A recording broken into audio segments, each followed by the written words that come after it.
అందరికీ నమస్కారం. ప్రభుత్వ పథకాల అప్డేట్స్ ముఖ్యంగా ఇందిరమ్మ ఇళ్లకు సంబంధించి ప్రతి అప్డేట్, ప్రతి డౌట్ క్లియర్ చేస్తూ వీడియోస్ అయితే వస్తాయి. తప్పకుండా సబ్స్క్రైబ్ చేసుకోండి, వీడియోస్ అయితే లైక్ చేస్తుండండి. ఇక వివరాలకెళ్తే ఇందిరమ్మ ఇండ్లకు నగరాల్లో, పట్టణాల్లో స్థలాల అన్వేషణ. గ్రేటర్ హైదరాబాద్తో పాటు రాష్ట్రంలో పలు నగరాలు, పట్టణాల్లో G+3 విధానంలో ఇందిరమ్మ ఇళ్ల నిర్మాణానికి ప్రభుత్వం స్థలాలను అయితే అన్వేషణ చేస్తుంది. ఈ మేరకు గ్రేటర్ హైదరాబాద్ పరిధిలోని 16 మురికివాడల్లో గృహ నిర్మాణ శాఖ స్థలాలను గుర్తించింది. వీటిలో ఐఎస్ సదన్ సమీపంలో సరళాదేవి నగర్, దిల్సునగర్లోని పిల్లి గుడిసె ప్రాంతాల్లో G+3 నిర్మాణాలకు ఎలాంటి సమస్యలు లేవని గుర్తించింది. పలుచోట్ల వివాదాలు, స్థానికంగా ఇబ్బందులు ఉన్నట్లు అధికారుల దృష్టికి వచ్చింది.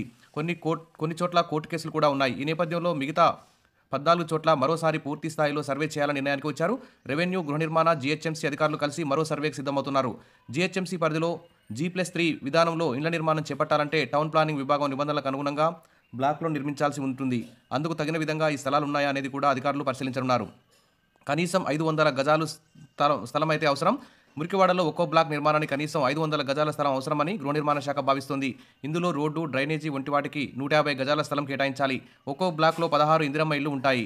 జీహెచ్ఎంసీ పరిధిలో ఒక్కొక్క నియోజకవర్గానికి 3,500 చొప్పున మొత్తం 84,000 ఇళ్లను కేటాయించాలనేది లక్ష్యం ఉంది. ఇప్పటికే గుర్తించిన మురికివాడల్లో పరిమితంగానే స్థలాలు ఉండడంతో మరోసారి జీహెచ్ఎంసీ హైదరాబాద్ పరిధిలోని మిగతా ప్రభుత్వ మురికివాడల స్థలాలపై సర్వే చేపట్టనున్నారు. అనంతరం గ్రేటర్ పరిధిలో మొత్తం ఎన్ని ప్రాంతాల్లో G+3 బ్లాకులు నిర్మించాలి, మొత్తం ఎన్ని ఫ్లాట్లు అందుబాటులోకి వస్తాయనే విషయమై గృహ నిర్మాణ శాఖ నిర్ణయం తీసుకునుంది.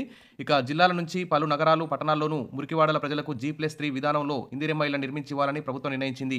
వరంగల్, కరీంనగర్, మహబూబ్ నగర్, నల్గొండ, నిజామాబాద్, ఖమ్మం తదితర ప్రాంతాల్లో పేదల బస్తీల్లో అక్కడే వాళ్ళ ఇళ్ల నిర్మాణానికి స్థలాలను గుర్తించి ప్రతిపాదనలు పంపించాలని జిల్లా కలెక్టర్లు, హౌసింగ్ పీడీలను ఉన్నతాధికారులు అయితే కోరారు.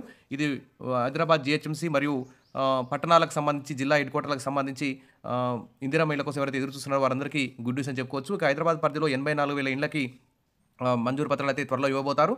అప్డేట్ రాగానే అందిస్తాను. తప్పకుండా సబ్స్క్రైబ్ చేసుకోండి, వీడియోస్ అయితే లైక్ చేస్తూ ఉండండి. Thank you.